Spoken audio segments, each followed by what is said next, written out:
para bapak, para ibu, hadirin semuanya saja yang berbahagia sambil menikmati hidangan ala kadarnya yang telah disediakan oleh panitia. Seperti biasa, kita lanjutkan dengan sesi tanya jawab.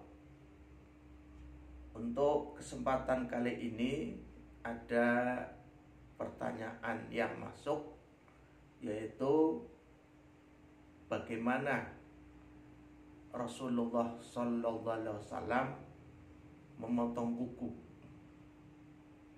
Barangkali yang dimaksud adalah bagaimana cara memotong kuku sesuai dengan sunnah Rasulullah Sallallahu Alaihi Wasallam.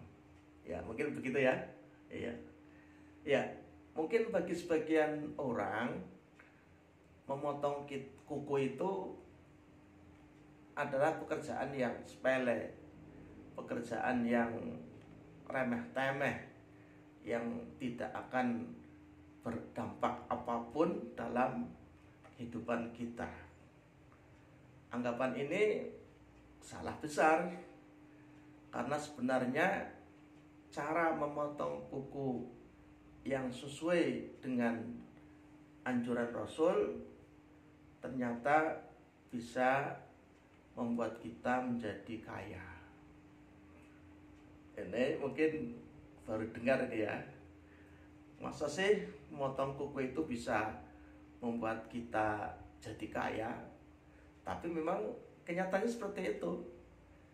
Ya, ini saya bacakan satu hadis. Waruwiya an Aisyata radhiyallahu anha qalat. Diriwayatkan dari Aisyah, semoga Allah meridhoinya, ia berkata, qala Rasulullah sallallahu alaihi wasallam. Rasulullah sallallahu alaihi wasallam bersabda, ya Aisyatu, hei Aisyah, idza anti qallamti adfaroki, jika kamu memotong kuku-kukumu, fabda'i bil wusta, mulailah dengan jari tengah. Jari tengah, ini. Summal khinsiri, kemudian jari kelingking, jentik tengah, jentik ya. Summal ibhami, kemudian jempol. Summal binsiri, kemudian jari manis. Summas sababati, kemudian jari telunjuk. Mengapa demikian? Fa inna dzalika yurisul ghina. Karena yang demikian itu ya, cara memotong kuku mulai dari jari tengah, kemudian kelingking, kemudian jempol, kemudian jari manis ya, kemudian telunjuk ya. Ini ternyata yurisul ghina, bisa menjadikan kita kaya. Ya, kalau kita percaya, nanti bisa dimulai ya. Saya ulangi ya. Cara memotong kuku yang diperintahkan oleh Rasul kepada Aisyah, pertama adalah bil wusto, jari tengah, kemudian jari jentik kelingking, kemudian ibham, jempol, kemudian jari manis, binsir, kemudian sababah, telunjuk. Fa inna dzalika yurisul ghina.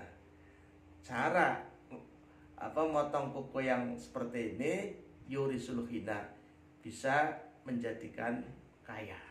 Nanti bisa dicoba di rumah. Ya. Kemudian dalam kitab Al-Bajuri juz 1, hari-hari memotong kuku pun ada aturannya, ada sunahnya. Meskipun kita boleh memotong kuku kapan saja, Tapi ada anjuran ya agar kita memotong sesuai dengan hari-hari yang ditentukan oleh Rasulullah. Pertama yang baik adalah hari Senin. Kenapa?